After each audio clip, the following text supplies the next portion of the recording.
Lucky Strike presents Your Show Time.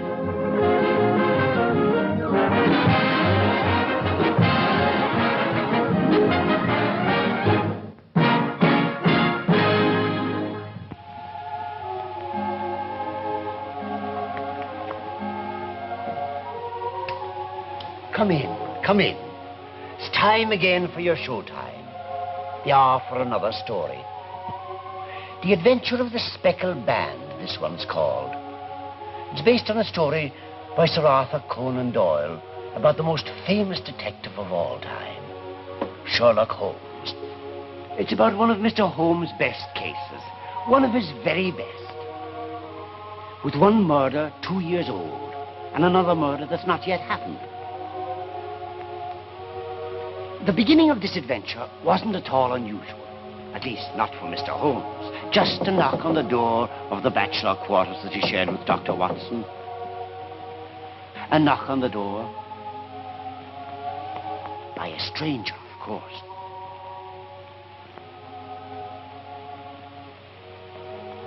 But then when the great detective escorted the veiled young stranger toward a chair, he felt her arm trembling even through the thickness of her coat. May I order you some tea? My dear Watson, pray build up the fire. Oh, it isn't cold that makes me shiver, Mr. Holmes.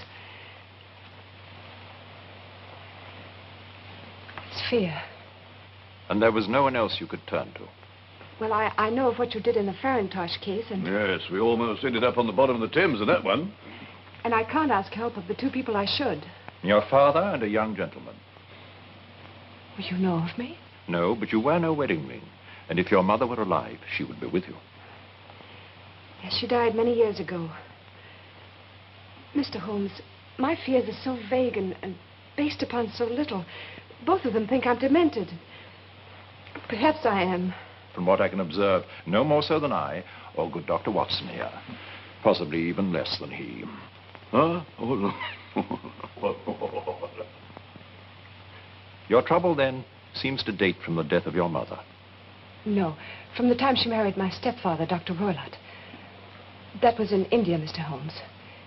Since we returned from India, after my mother's death, he's become a man of violent tempers. A man who... Oh, a man with a passion for Indian animals. Cheetahs, monkeys, weird birds. A man who neither lets us see people nor sees them himself. Doesn't all this interfere with his practice? He no longer practices. My mother left him over £1,000 a year, part of which my sister and I were to get at such time as we married. Your sister and you? Why is your sister not here, Miss Stoner? She's dead, Mr. Holmes. Pray be precise as to details. That's easy. Quite easy. You see... Yes, it was easy for Helen Stoner, because every moment of that night was branded in her mind. The manor house she lived in had long ago seen its best days. Part of it was closed down because of the expense. And as a result, the 3 bedrooms they used were all in one wing. Her stepfather's. Then her sister's.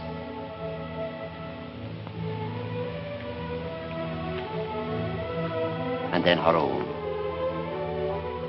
That particular night, Dr. Roylott had retired early, but her sister seemed strangely disturbed and stayed in Helen's room until late, talking about her coming marriage. Then, just as she was leaving...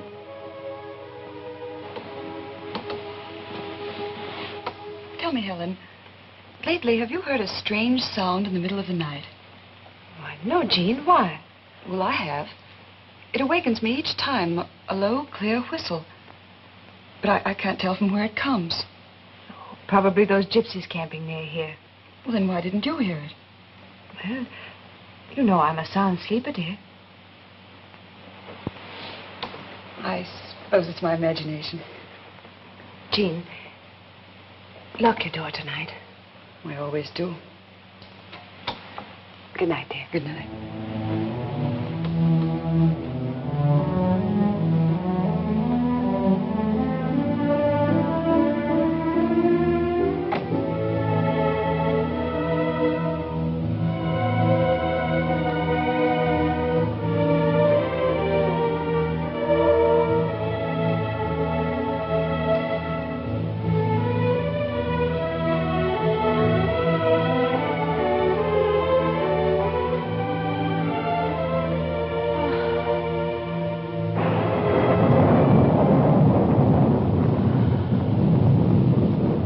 long time Helen couldn't sleep that night.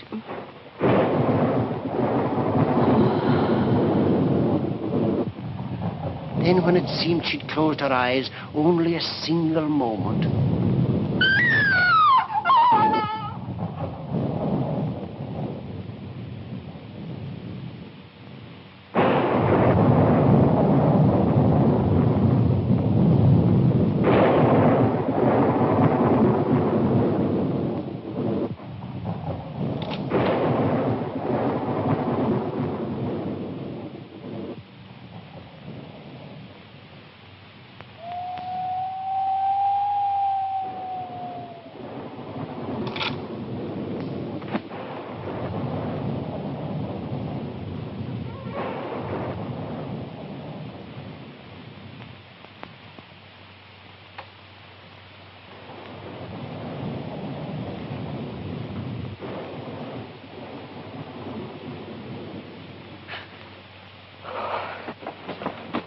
Helen, the Speckled Band.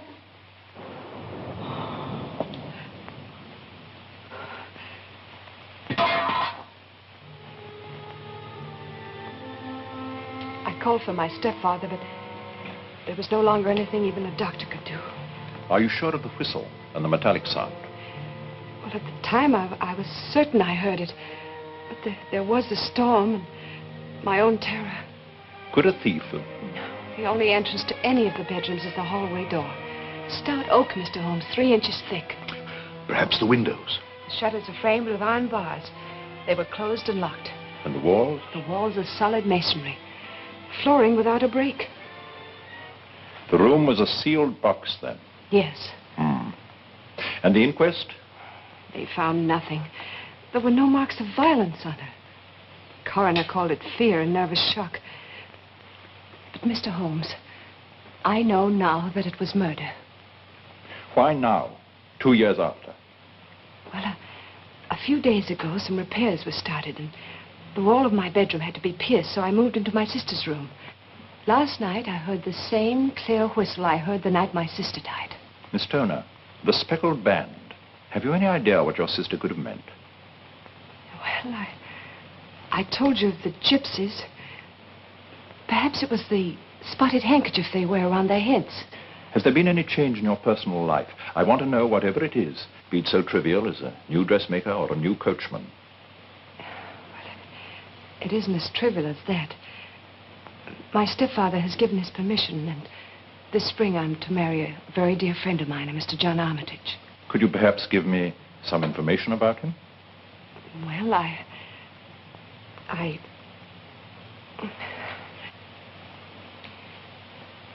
He's the man who was engaged to my sister before her death. For a long time, we denied our feelings, even to ourselves, but then... If she knew, I think my sister would want it so. If I were to come to your home, Miss Stonor, would it be possible for me to see those rooms without anyone knowing? Why, yes. My stepfather left the house quite early. He said he'd be gone all day. Splendid. Then you can expect to see us early in the afternoon.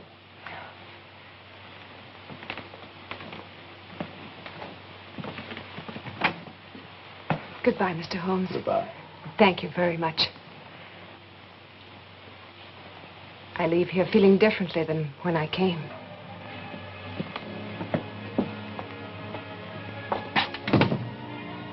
I only hope I may justify that faith, my dear Watson.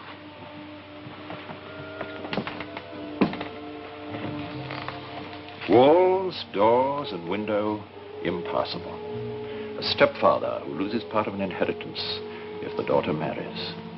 A young man formerly engaged to the dead girl. Whistles, metallic sounds, and those strange words of her sister. The Speckled Band. But how do the gypsies come into this? I can't imagine. I'm afraid I see many objections for omitting them. So do I, my dear Watson, so do I. That's why we're going down there this afternoon. If you'd like to join me. Oh, yes, I always say 2 heads are better than one.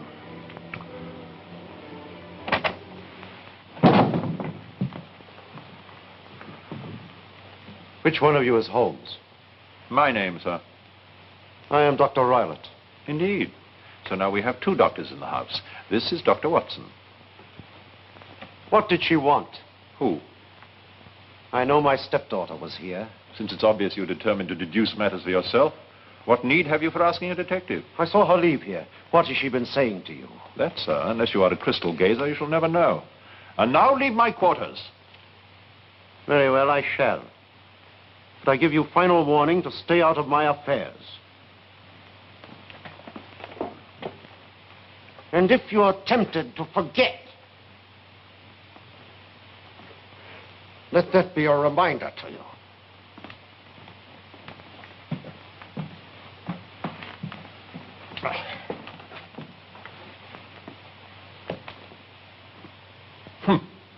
I fear I am now liable to forget. Oh, extraordinary fellow. He just been how on earth do you do that?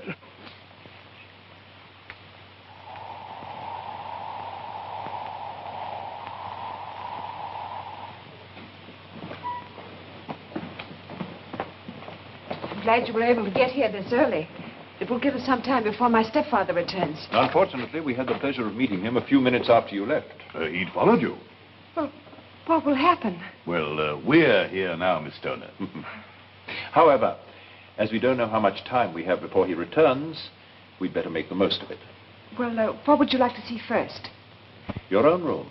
The one you slept in till recently. Right, this way.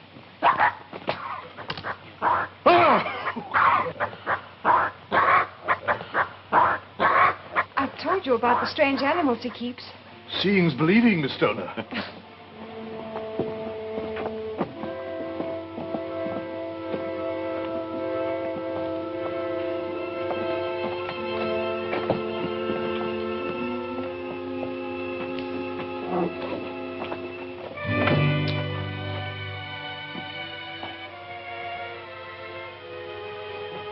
Is that the sole work being done here? Nothing else in the whole house.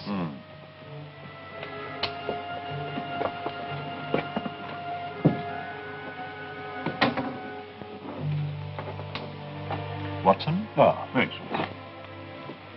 Was there any reason given to this? Slight decay, Dr. Roylott explained. Yet other sections of the house in danger of collapse have not been touched. Miss Stonor, that wall would not be in need of repair for another 100 years, if then. Then you feel this was a trick to get me to sleep in the room where my... May I see the room you now occupy? Yes.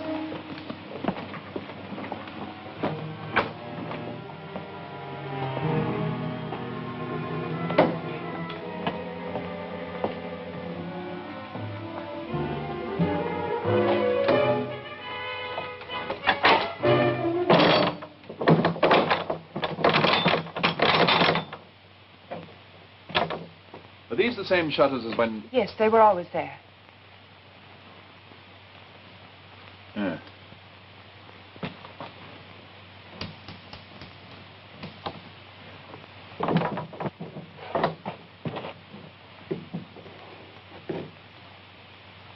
Our gypsies would have to be elves. What does that bell rope communicate with? I've never used it. To the housekeeper's room, I presume. Miss Stonor, this bell rope is not 3 years old. I believe it was placed here shortly before your sister's death. Look, Watson. Why, I've just noticed it's only fastened to the hook above the ventilator. Correct, Watson. It's a dummy. Where does that ventilator lead to? To my stepfather's bedroom, I think. It looks quite new.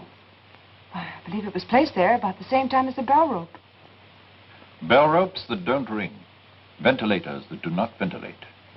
With your permission, Miss Stonor, I should like to see your stepfather's bedroom. Oh, but he always keeps it locked.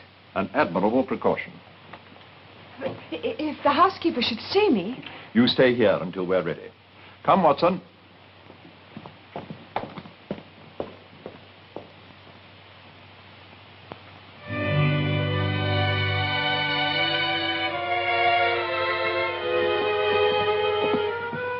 Watson.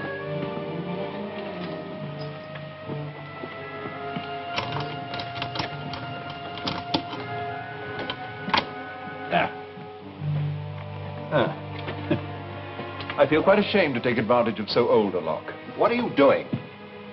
I demand to know what you're doing. Busying ourselves in a matter which does not concern you, Mr. Armitage. Who are you?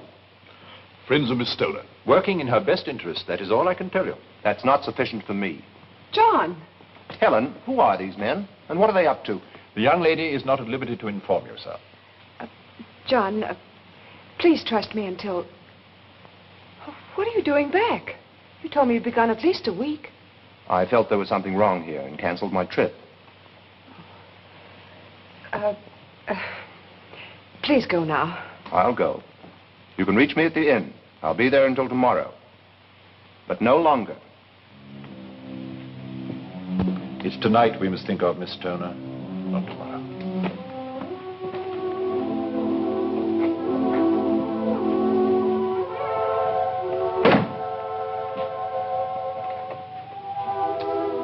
Miss Stonor, that safe, have you ever seen it open? Just once. It was full of papers. Not a cat? That's for the cheetah he keeps, which, after all, is just a big cat. Yes, but hardly likely to be satisfied with a saucer of this dimension. Well, how about that? Ideal for a cheetah, I'd say. Well, except for the loop at the end. Except for the loop at the end.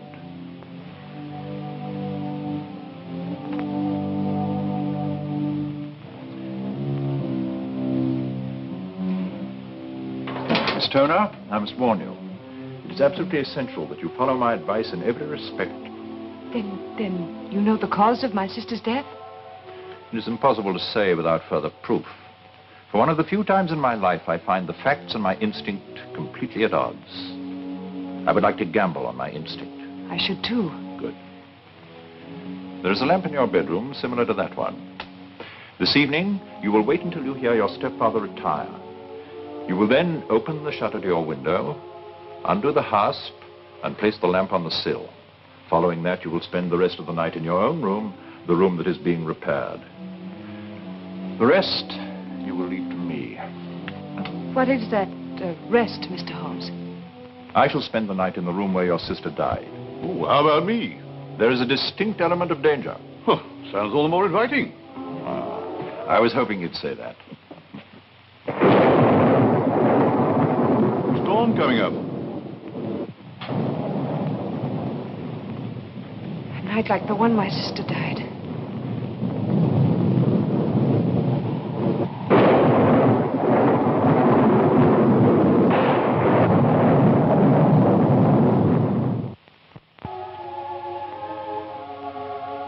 You know, on many an occasion, I've imagined and wished myself Sherlock Holmes.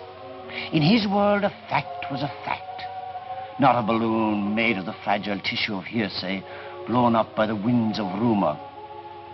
But I must say that this is one night when I'm glad I'm in the present.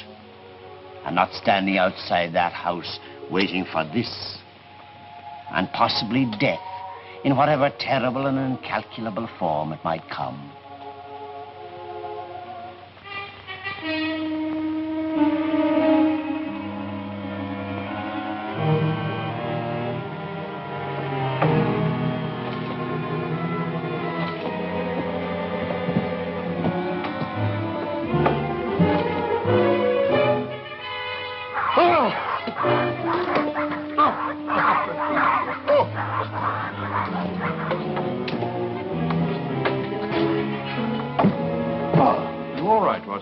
Yes, that's all right then.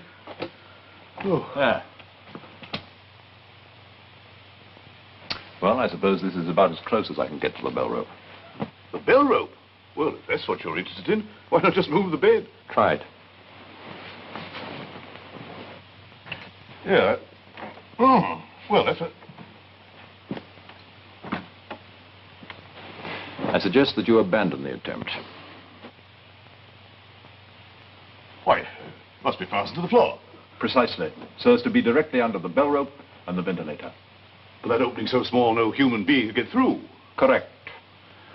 Holmes, I suspect we're just in time to prevent some horrible and subtle crime. Correct again, my dear Watson.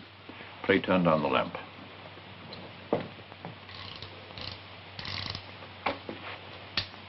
And now, we shall wait for our visitor, in whatever form he may come.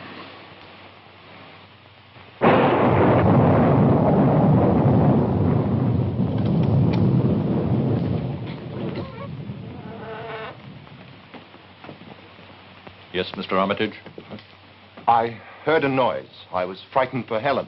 I thought you were at the inn. I was worried about her. You worry a great deal, Mr. Armitage. Do it at the inn. Miss Stonor is my concern. Mine too, sir.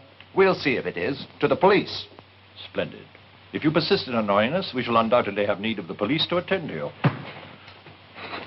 We couldn't let him go to the police. Splendid, my dear Watson. Done with dispatch. I shall tie him up and assign you the task of guarding him. My eyes will be otherwise employed.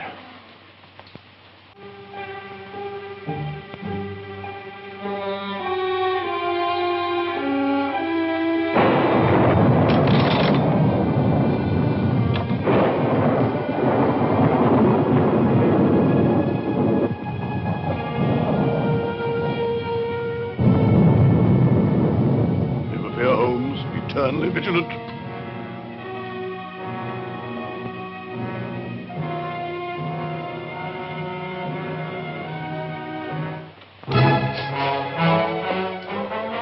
Don't scream. Look.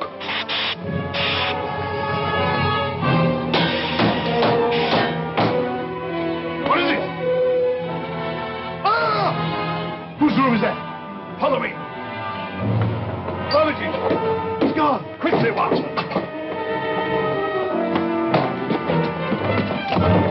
No! The band! Speckled Band!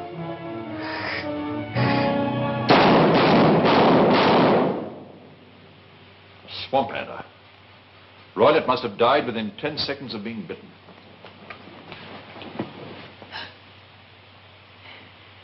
He's dead. The best solution, Miss Stonor. Otherwise, he would have killed you.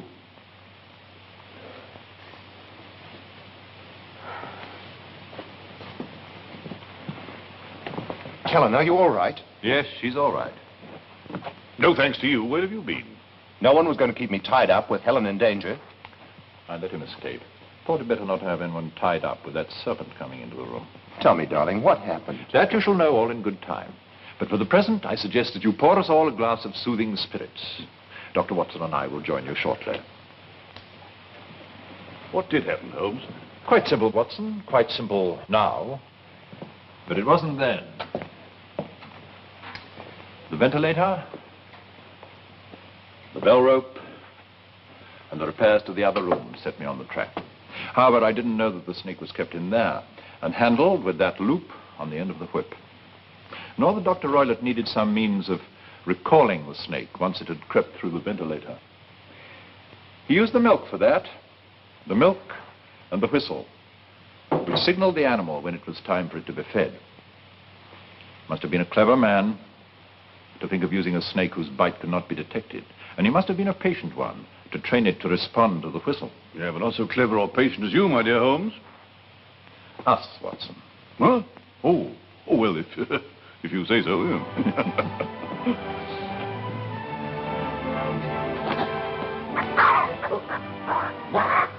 Why does this animal always pick on me? Elementary, my dear Watson. Elementary. It's romance.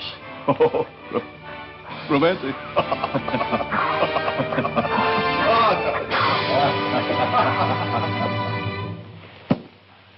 Well, it had me fooled. I'd forgotten that the gypsies had no more to do with it than the meddlesome young man so intent on becoming a hero.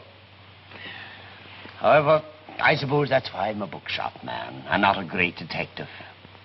I just like to read about such things. See you again next week? I hope so. For I'll have an amusing story for you about a pair of bobby soxers and their swoon king. By the way, these bobby soxers lived way back in 1900. If you're under the impression that there weren't any then, ask Grandma.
SMFT. Lucky Strike means fine tobacco. Mild, enjoyable tobacco that puts you on the right level, the lucky level, where it's fun to be alive. So smoke a Lucky to feel your level best.